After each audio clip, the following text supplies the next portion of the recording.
Most of us are fighting a battle in our closets with shoes that only work for one outfit, or worse, leave us in pain by noon. Today I'm sharing the 7 flexible shoes that can anchor every single look you own comfortably. These aren't trend pieces, they're the shoes that make everything else in your wardrobe finally start working together. Let's get into it. Shoe 1, the white leather sneaker. The white leather sneaker is the hardest working casual shoe most women can own right now, and it has nothing to do with being fashionable in the moment. White works because it doesn't fight with the rest of your colors the way beige or gray can. It reads as clean and deliberate, which means it lifts an entire outfit without competing with it. Think of it as a visual reset. It lets everything else you're wearing come forward, but the version you want is specific.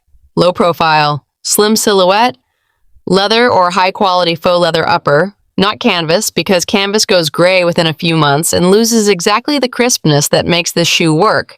Nothing chunky, nothing with an oversized tongue. The simpler, the better. Now here's where most people get this wrong. They assume a white sneaker only reads as casual. It doesn't. With straight-leg dark jeans and a relaxed blazer, it looks put together and current. With a midi skirt and a tucked linen shirt, the whole look feels fresh and current. With wide-leg trousers and a silk shell, and this one surprises people, the sneaker makes that combination feel refreshed rather than stiff. One practical note that most style guides quietly skip: by our 60s, many of us have feet that have widened, or we've shifted up half a size without realizing it. A white sneaker only works if it actually fits. Look for styles with a slightly roomier toe box. Certain New Balance and Cole Haan styles do this well without losing that clean line. The shoe doesn't have to hurt to look good. That trade-off was never real. Shoe 2, the loafer. If the white sneaker owns the casual to smart casual range, the loafer takes you one step further into polished everyday territory. What makes a loafer different from just any flat is its structure. It has a defined heel cup, a slight lift in the sole, a closed toe, and that structure means it reads as intentional in environments where a sneaker might feel slightly underdressed. A lunch out, an office visit, a museum. The loafer moves through those spaces without you having to think about it. The version worth having: leather or suede in a neutral, camel, black, dark chocolate, or deep burgundy. A classic penny or horsebit silhouette. What to avoid is a boxy, very stiff toe. You want a little refinement in the shape, something that looks considered rather than purely functional. Where it really earns its place, with cropped trousers and a cashmere sweater, it's one of the most quietly elegant combinations in a classic wardrobe. With wide-leg pants, it creates a long, fluid silhouette without needing a heel. With a sheath dress, it lets the outfit lead while the shoe simply finishes it. One honest thing about loafers: a genuine leather pair can feel slightly stiff the first few wears. This is normal. Give it a week. After that break-in period, a well-made loafer often becomes one of the most comfortable shoes in the rotation. Don't judge it on day one. And loafers, by the way, are a core part of a capsule wardrobe foundation. I'll show you exactly how that all fits together at the end of this video. Shoe 3, the supportive sandal. Here's something most style channels won't say directly. A lot of supportive sandals look clinical. They look like you're wearing them because you have no other option. And there's absolutely no reason that should still be true in this category. Because it isn't. The market has genuinely improved. There are now sandals built with real arch support, contoured footbeds, and cushioned soles that actually look elegant. Bionic Echo and Naote are all doing this well. A Birkenstock Arizona in smooth leather or a soft metallic has fully crossed into actual style territory. You're not compromising when you buy these. You're just shopping more intelligently than the average style guide tells you to. What to look for? 1 or 2 clean straps rather than a busy crisscross pattern. Cleaner lines read as more polished, and multiple straps can visually cut the foot in a way that doesn't flatter anyone. A contoured footbed rather than a completely flat one, and a neutral color, tan, black, or warm soft gold, so it works with whatever you're wearing above it. This sandal is your warm weather foundation. linen trousers and a gauzy blouse, a casual sundress, relaxed cotton shorts, and a crisp shirt. And when the shoe is genuinely comfortable, you stop adjusting and stop watching the clock. And that ease comes through in how you carry yourself. We're halfway through. If this is landing for you, a quick like helps other women find it. Now let's keep going because the next 4 are where things get really interesting. Shoe 4, the block heel ankle boot. This is the shoe for any woman who still wants a heel, but doesn't want the instability, the pain, or the particular effort that a classic pump demands after a full day on your feet. A block heel, wide at the base, solid, 1 to 2 inches tall, distributes your weight across a much broader surface than a stiletto ever could.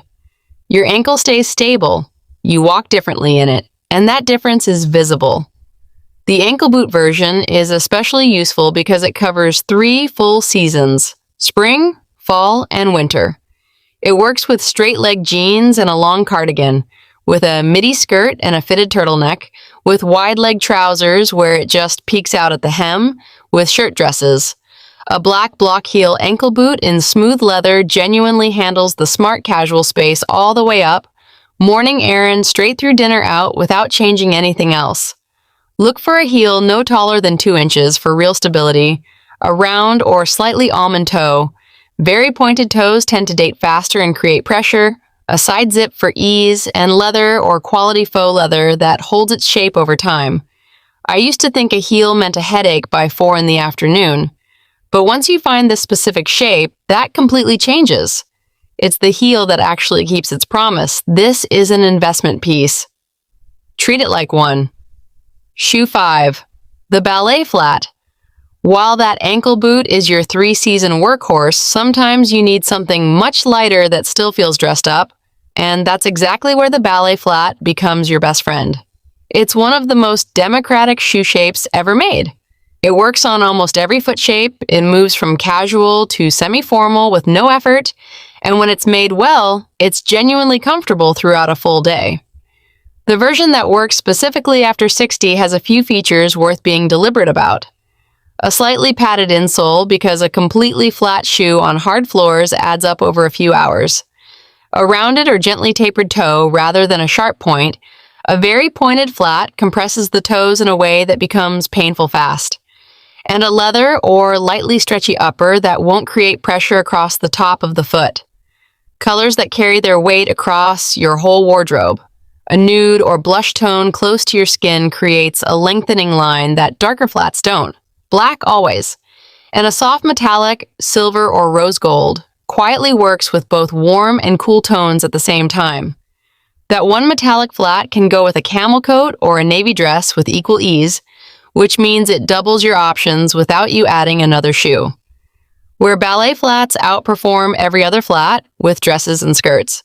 The flat shoe under a longer hem reads as genuinely modern, and unlike a sandal, a ballet flat holds up in more formal indoor settings, a luncheon, a gallery visit, a church service, where a sneaker might feel slightly out of place.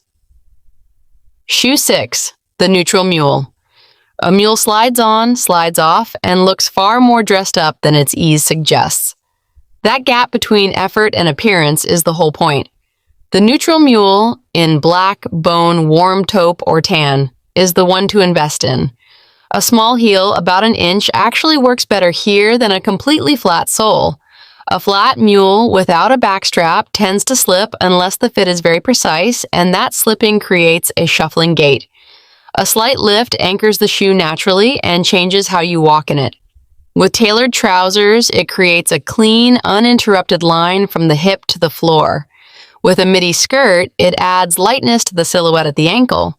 With a summer dress or a linen set, it elevates the outfit without trying. One honest test. Note, backless shoes naturally encourage a slightly shorter stride. If balance is any kind of consideration for you, look for a mule with a textured grip sole. It gives you real-world security without changing the look of the shoe at all. You don't have to choose between elegant and stable. Both exist in this category now. Shoe 7, the low-heeled dress shoe. Every closet needs one shoe for the occasions that actually call for dressing. A dinner out, a wedding, a milestone birthday, something worth showing up for fully. After 60, that shoe does not need to be a stiletto.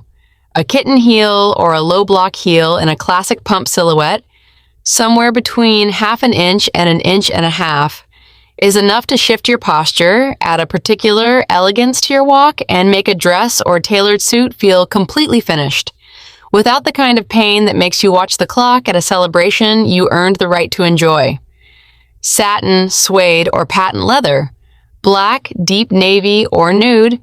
A black, low-heeled pump in patent leather is the single shoe that handles the broadest range of formal occasions in most women's lives. It answers every invitation. The one detail most people overlook here, fit is everything in a dress shoe more than any other category on this list. A pair that doesn't fit precisely will become painful within 90 minutes. Before you invest, get properly measured. Many women discover their size has shifted by a half or even a full size over the years, and wearing the right size in a dress shoe is the difference between a pair you never reach for and one you genuinely want to wear. 7 shoes.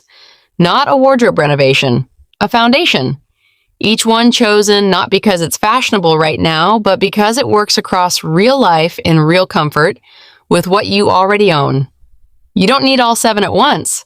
If you're building from scratch, start with 3 that cover your actual week. The white sneaker, a loafer, and a ballet flat will handle most of what you need. Build from there when it makes sense. Now, I mentioned the capsule wardrobe earlier.